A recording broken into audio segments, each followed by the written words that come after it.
Hello, this is Zeta. We're going to be reading Tiger Eyes by Judy Blume. Chapter 24.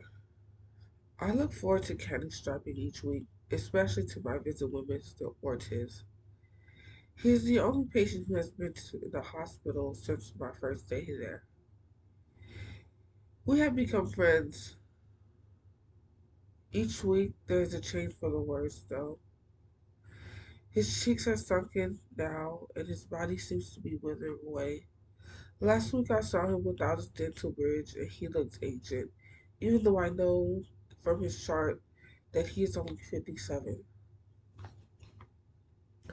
Through it all, he remains cheerful. I don't understand how someone so sick, so close to death, can still enjoy what little of life is left. Mr. Ortiz likes to hear about school and he has decided I should go out for the swim team. I've explained a dozen times that I can't dive, that I've hardly ever swum with my face in the water. But he says I can learn, that I am built like a swimmer. He regrets never excuse me. He regrets never having learned to swim himself. But his son was the star of the high school team, and for 3 years Mr. Ortiz never missed a meet. I promised him that I would think about swimming, but the truth is I am more interested in trying out for the school play. It's going to be a production of Oklahoma. It has an exclamation mark. Well, if you know about Oklahoma, you would know that. I didn't do many plays or nothing. I didn't do nothing. And scripts and music are available in the drama department office. Even though tryouts are still a few months away, I doubt that a sophomore has a chance at a major role, but there's always the chorus. And it would be nice to sing it outside of the shower. Shower singing is fun though, but singing in other people, it might be funner. I personally wouldn't, but hey. I knock softly on the door, then push it open and feel great sense of relief when I see Mr. Ortiz lying in his bed. Come, he said softly, when he sees that it's me. Come and meet my son. I look across the room. His son stands with his back to me. His hands are pressed against the window frame. Martin, Mr. Ortiz says, this is Davy. Martin turns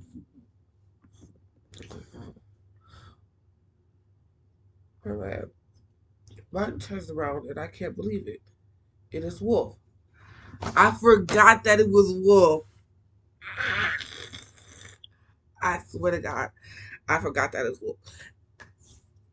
I'm not gonna cry, but I swear to God, I forgot that it was Wolf.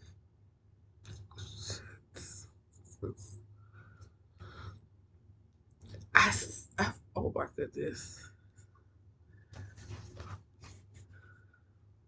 We stare at each other. Finally, he says hello, as if we have never met. I try to say hello too, but my voice cracks. I cough, clear my throat twice, and say again, hello. Martin was captain of the swim team, Mr. Orton says. Oh, see, I mean, it has been quite a while since I read this book. Like, that was what, 13? I was 13, 14 when I read this book. Judy Blume is she's very magical. Autistic and co-captain of the soccer team, and a National Merit Scholarship winner and runner-up for the Westinghouse Science Contest. And come on, Dad, Wolf says gently. He looks at the floor and refuses to meet my eyes. His hair tumbles across his face. Oh my goodness. I remember it now. I was so freaked out, like, oh my God.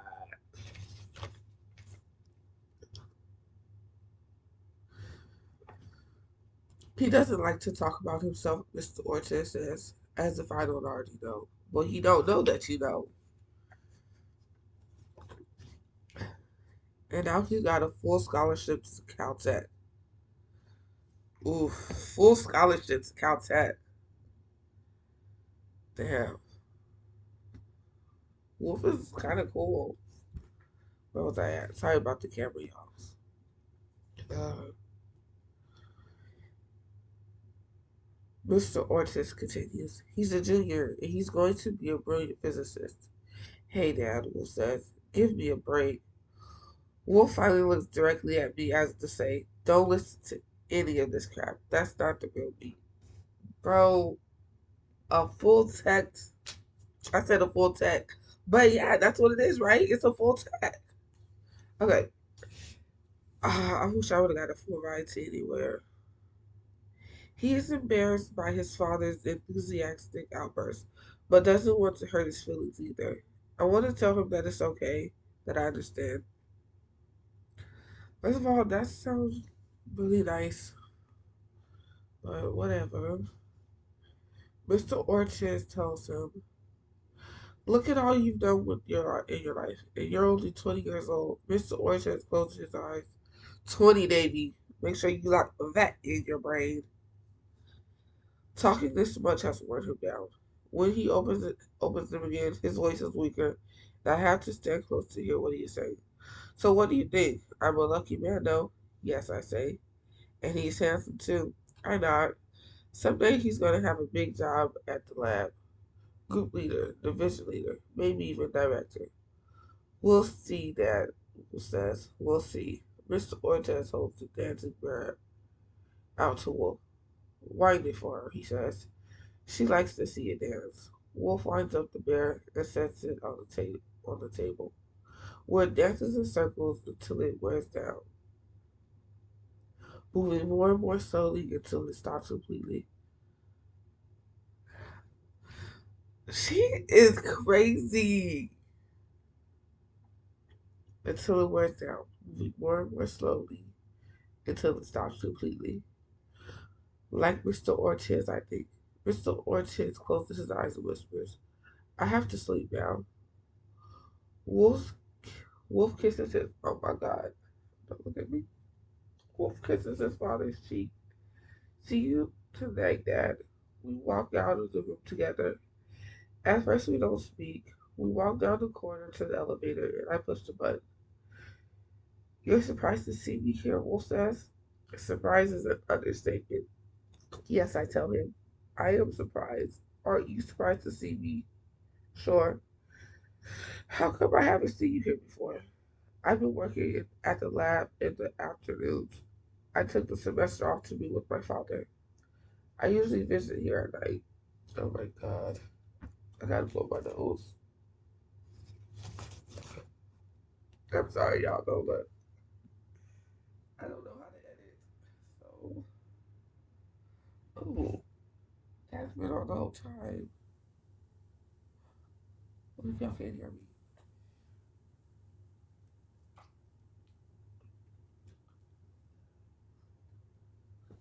Sorry if you guys heard terrible sounds. The microphone's not that good anyway, so you probably did it.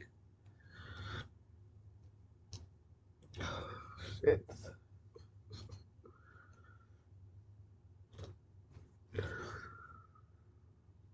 The elevator door opens, and we step into it.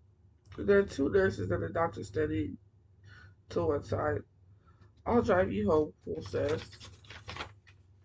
You want to know where she lives? Whatever. I have to get my things, I tell him. I'll wait outside, he says. Okay, I'll only be a minute. I grab my jacket and books from the closet in the volunteer office and dash down the hall to the revolving door. Jane is there, waiting for me, her hat pulled down over her forehead. I've got a ride home, I tell her. I push my way through the revolving door. Jane is right behind me. Outside, Wolf waits in a battered Toyota pickup truck. He toots his horn at me. I wave. See you tomorrow, I tell Jane. She looks confused and hurt. I don't blame her, but I don't have time to explain now. Okay. It's a little rude, but also, girl, you got belligerently drunk on a double date that you guilt tripped her into. So, Chill out. I get into Wolf's truck and we take off. I live in the western area, I say, only a few blocks from here on 45th Street. He knows his way around town. I didn't know you were going to be a physicist, I say, glancing sideways at him. I don't know if I am, Wolf says, but your father said it's what he wants from me. You must be very smart, I say. Girl, a physicist sound very smart. Wolf laughs. I fiddle with the pom-pom of my hand. The paper feels nice, y'all. Which I hold in my lap. What did you mean? It's what he wants. Just that. He has my life all planned out. I think about Mr. Ortiz and the way he's decided I should go out with the swim team without finding out if I have any interest in swimming. I think about Jane's parents and how her father wants her to go to MIT and her mother wants her to go to Wellesley's. I don't know how to say that. Wesley. I think about Walter and the way he is pushing me to go to college without finding out what's important to me. I nod at Wolf. I understand what he's saying. What do you want? I ask him. That's the big question, Tiger, he says, and I haven't come up with the answer yet. This is it, I say, as we pull up in front of the house. Wolf turns off the engine and looks at me. Did your father die of cancer? Is that why you're so close to mine? No, I say. My father, I pause, about to tell him the truth. But then I change my mind and say, my father died suddenly. It's tough either way, he says, isn't it? Yes, yes. He rests his hands on his arms on the steering wheel. He rests his head on his arms on the steering wheel. I lean over and touch his hand. Will I see you at the canyon over the weekend? No. I'm spending all of my time with my father now. I nod. Then I'll see you next week at the hospital. He doesn't respond, and even as I say it, I know that by next week it could be over. That by then Mr. Ortiz could be dead. I open the door on my side of the truck. Will sits up. Goodbye, Tiger. I nod again. If I try to speak now, I know I will cry. I get out of the truck and run into the house. Who was that in the pickup truck? Jane asked the next day. A friend. I know that, but who? Mr. Ortiz says. He's cute. There are things that matter more than being cute, I snap. Oh my god, shut up, baby. Shut up. If he's cute, just say that.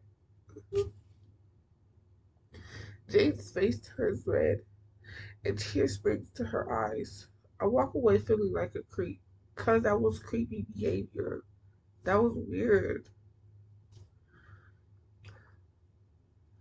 Okay. That night I call her. I'm sorry. I don't know what's wrong with you, Davy. Jane says nothing. I tell her. It's just hard to see Mr. Ortiz dying. That's all. You're not supposed to become emotionally involved with the patients. I know, but I'm human. I can't help it. And this is her first time doing it, okay? There's a long pause. Finally, Jay says, look, we're going down to Santa Fe on Saturday to do some last minute Christmas shopping. You want to come? Sure, I say. I like that. At dinner the next night, my mom says, I'm thinking seriously of looking for a job after Christmas. Something part time and casual, Walter suggests, buttering his baked potato. Ugh. A casual one, I ask. That's what we call part time employees at the lab, Walter explains. I think I can help, he tells Mom. Maybe pull a few strings. That would be wonderful, Mom says. I've got to get into a routine. I need some place to go every morning, reasons to get out of bed. I get out of bed because I have to pee, Jason says. Not at the table, Bitsy tells him. No, not at the table, Jason says. In the bathroom. I begin to laugh, and once I get started, I can't stop. I laugh and I laugh until my side is spinning. All right, you guys, that was chapter 24. Thanks for listening.